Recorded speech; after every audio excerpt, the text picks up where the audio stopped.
Hello बच्चों, इतिहास के इस डिजिटल क्लास में आप सभी का स्वागत है।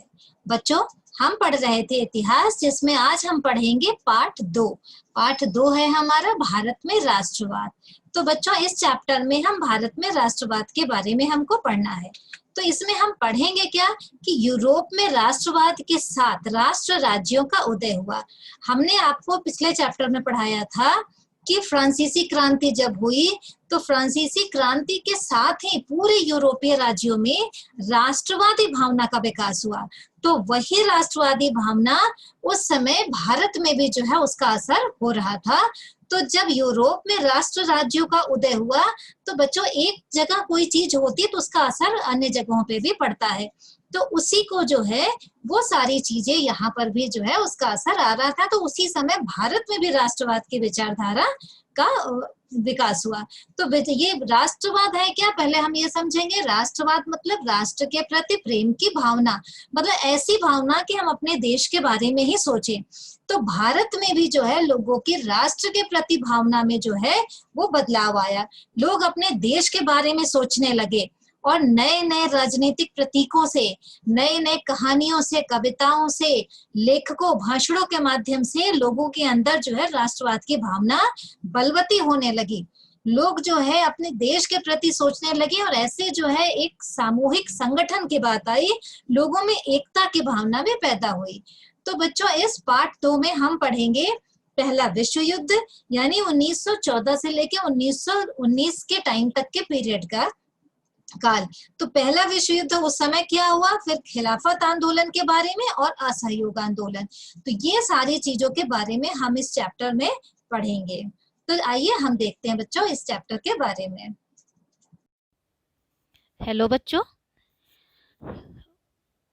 सामाजिक विज्ञान के इस डिजिटल क्लास में आप सभी का स्वागत है। बच्चों, हमको आज पढ़ना है इतिहास में आप पढ़ रहे थे पाठ 2 भारत में राष्ट्रवाद। तो जैसा कि हमने पहले भी आपको बताया कि राष्ट्रवाद है क्या। राष्ट्रवाद यानी कि अपने देश के प्रति, अपने राष्ट्र के प्रति प्रेम व भक्ति की भावना, मतलब हमको उसी के बारे में सोचना है। तो यूरोप में जब हमने बताया था कि राष्ट्रवाद, तो यूरोप में आधुनिक राष्ट्रवाद के साथ ही अनेक राष्ट्र राज्यों का भी उदय हुआ था। और इससे क्या हुआ कि लोगों की जो है समझ बदल गई। वे कौन है, उनकी पहचान किस बात से परिभाषित होती है, मतलब वो किस देश के हैं और कौन से देश से उनको जो है पहचाना जाता है, ये भावना जो उनकी बिल्कुल बदल गई। उनमें राष्ट्र के प्रति लगाव की भावना हो गई। नए प्रतीक, नए चिन्ह, नए गीत और नए विचारों से उनका नया नया संपर्क हुआ। और इस तरह से जो है समुदाय की जो सीमा थी वो दोबारा से परिभाषित हुई।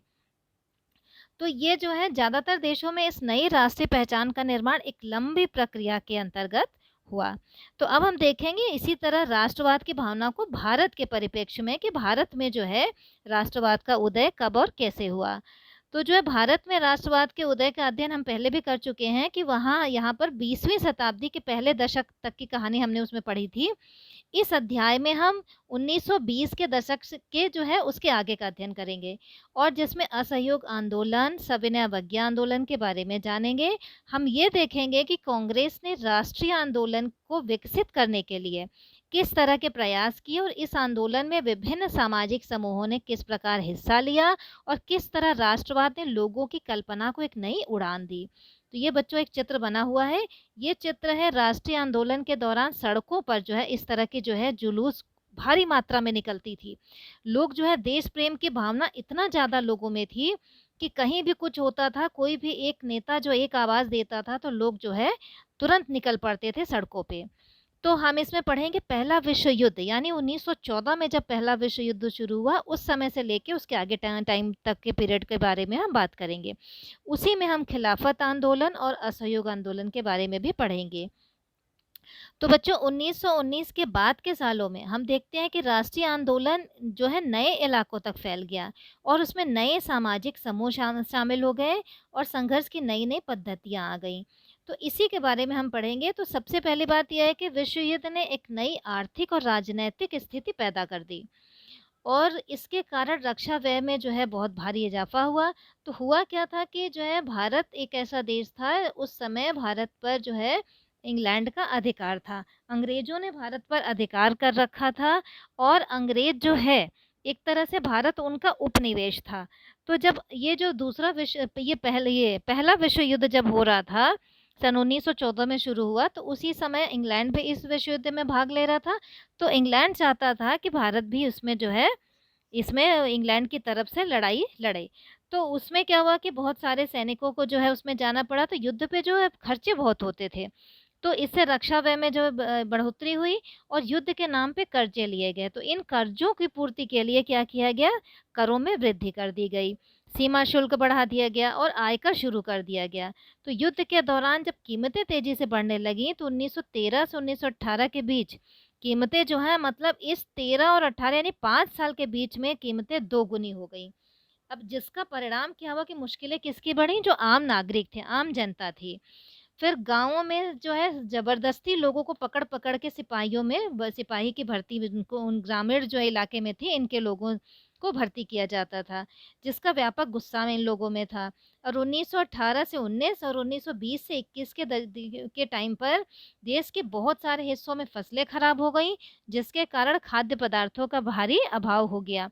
उसी समय फ्लू नामक महामारी फैल गई और 1921 की जनगणना के मुताबिक इस अकाल और इस जो है दुर्भिक्ष जो है, इसके कारण, महामारी के कारण जो है 120 से 130 लाख लोग मारे गए थे।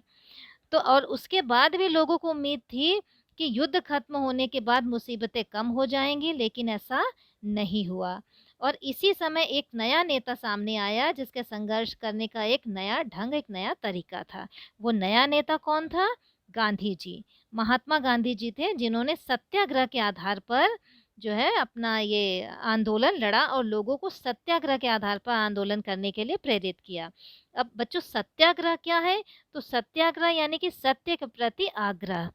तो उन्होंने जो है लोगों को बोला कि सत्य बात जो है उस पे आप डटे रहिए और लोग आपकी बात सुनेंगे। तो बच्चों, ये था इस चैप्टर का परिचय।